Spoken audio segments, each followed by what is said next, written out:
Okay, this is my latest.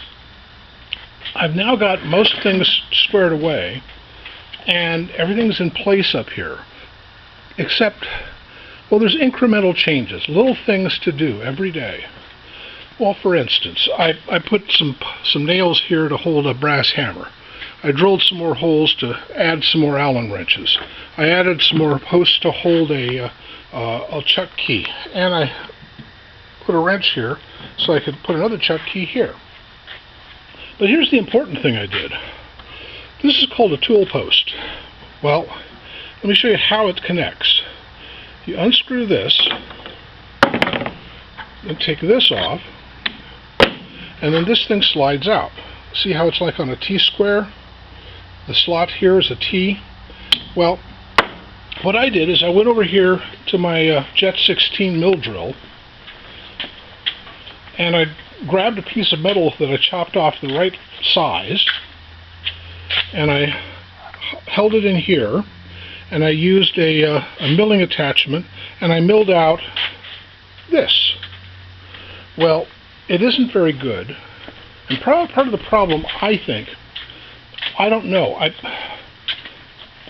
I've never trammed this. That means make sure that everything is equal and even.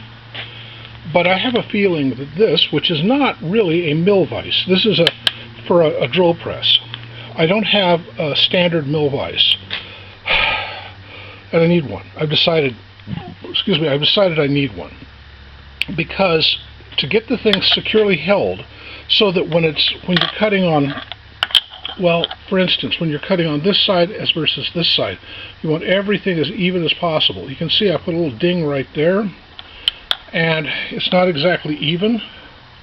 Well, for one thing, I can't really measure it per se. You know, I had to do it by eye and, well, or as they say, by guess and by golly. But anyway, when you come over here to the T-slot, and you'll see that this does fit in there, but you'll also see it's got a bit of slop. Well, I got some square Woodruff keys, and by putting them in, let me just grab a couple of them. Well, I'm not going to put them all in, but I'm going to just put a couple in to show. By doing that, I can get it so that, with enough of them in there, I can get it so that it's completely, oh, let's put the other one in.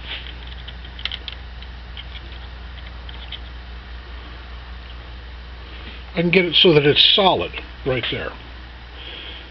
Alternately, I can start over. But before I start over, I've decided what I really need to do is buy a 4-inch milling vise. Well, what I really would love is a Kurt vise, but I cannot afford a Kurt vise. They're almost as much as, well, they're almost as much as that Jet 16 cost me. But there are Chinese imports and Indian imports, and I'm thinking maybe I can get one of those for $100 or $150, somewhere around there. And if I can, and it's solid enough and secure enough, well, I'll see what I can do. Anyway, one little baby step at a time. I'm working on getting my shop put together.